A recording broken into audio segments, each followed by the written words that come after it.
Dear viewers, I hope you are all fine. This ultrasound video shows a uterine fibroid with bilateral ovarian cysts.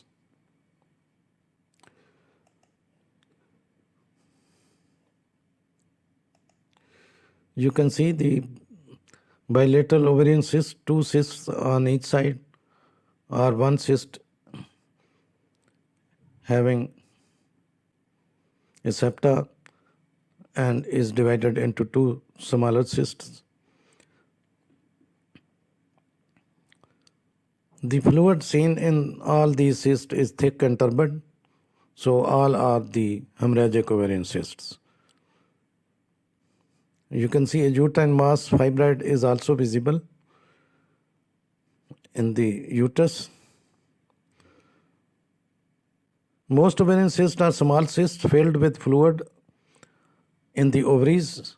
These are called simple ovarian cysts. If an unexpected cyst or enlarged cyst is found during a pelvic examination, you should have a vaginal ultrasound to assess for cancer. Ultrasound is usually the first imaging modality for assessment of ovarian lesions. Imaging features of simple ovarian cyst are anechoic, intra-ovarian, or exophytic. Now you can see the uterine fibroid is also seen in the distal portion of the uterine cavity, and both the cysts have ovarian cysts. There are many types of ovarian cysts such as dermoid cyst and endometrioma cysts. However, functional cysts are most common type. These two types of functional ovarian cysts are follicle and corpus luteum cysts. Now, the follicle cysts are during a woman's menstrual cycle. Each egg grows in a sac called follicle. This sac is located inside the ovaries. Most often, the follicle or sac breaks up and releases an egg. But if the follicle doesn't break open, the fluid inside the follicle can form a cyst on the ovary. Now you can see the blood flow inside the uterine fibroid.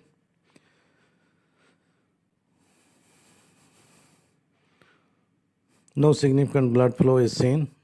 Only you can see the uterine mass, and this mass looks to be heterogeneous in echogenicity.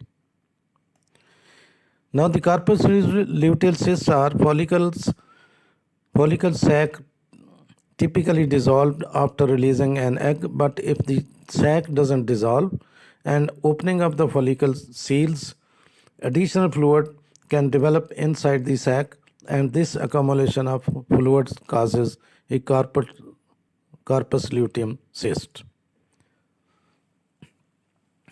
Now, other types of ovarian cyst include the simple cyst, hemorrhagic, or corpus luteum cyst.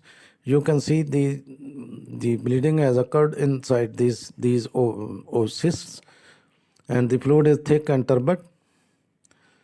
So both the ovaries have hemorrhagic ovarian cysts.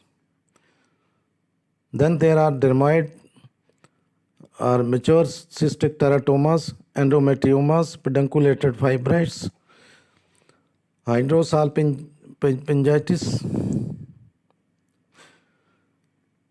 paratubal, and this is the differential diagnosis of the ovarian cyst. Hydrosalpinges, paratubal and paratubal cysts, peritoneal inclusion cyst, also known as pseudocysts, chocolate cysts.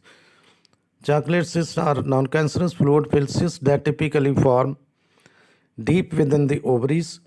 They get their name from the brown tar-like appearance, looking something like melted chocolate. They are also called ovarian endometriomas. Then there is complex ovarian cysts, and these contain either blood or solid substances. Simple cysts are relevantly common and usually clear on their own. Complex cysts are more likely to need treatment. Most ovarian cysts are benign, meaning that they are not cancerous.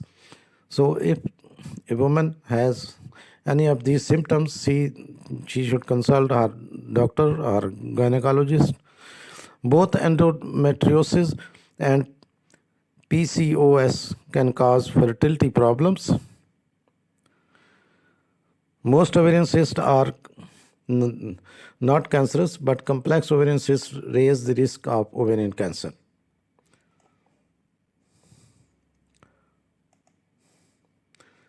Now you can see the cysts on two cysts in each ovary and a uterine fibroid. So the most simple ovarian cysts are not harmful. Complex ovarian cysts such as dermoid or cyst adenomas can grow too large. This can push the ovaries out of place. If it can cause a painful condition called ovarian torsion, which means your ovary has become twisted.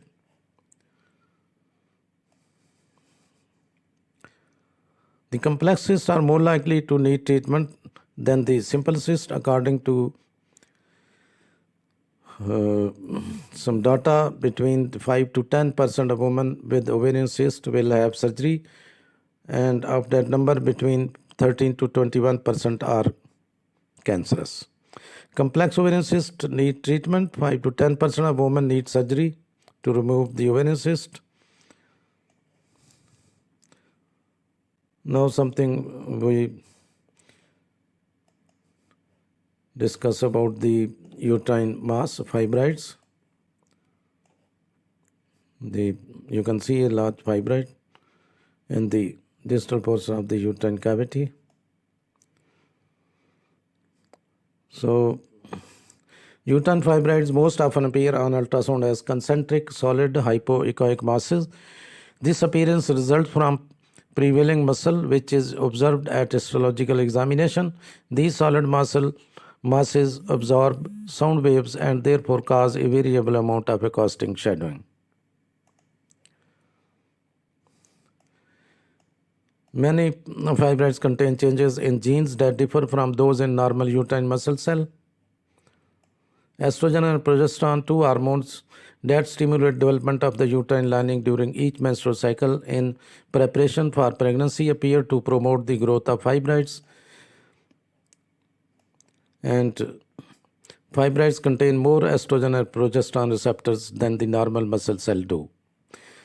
You can find some important information about fibroids also in the description of this video. So as the fluid seen in these ovaries is thick and turbid, so all cysts are hemorrhagic ovarian cysts. Thanks for watching. Please subscribe my channel. If you do like this video, please click the like button. Thanks.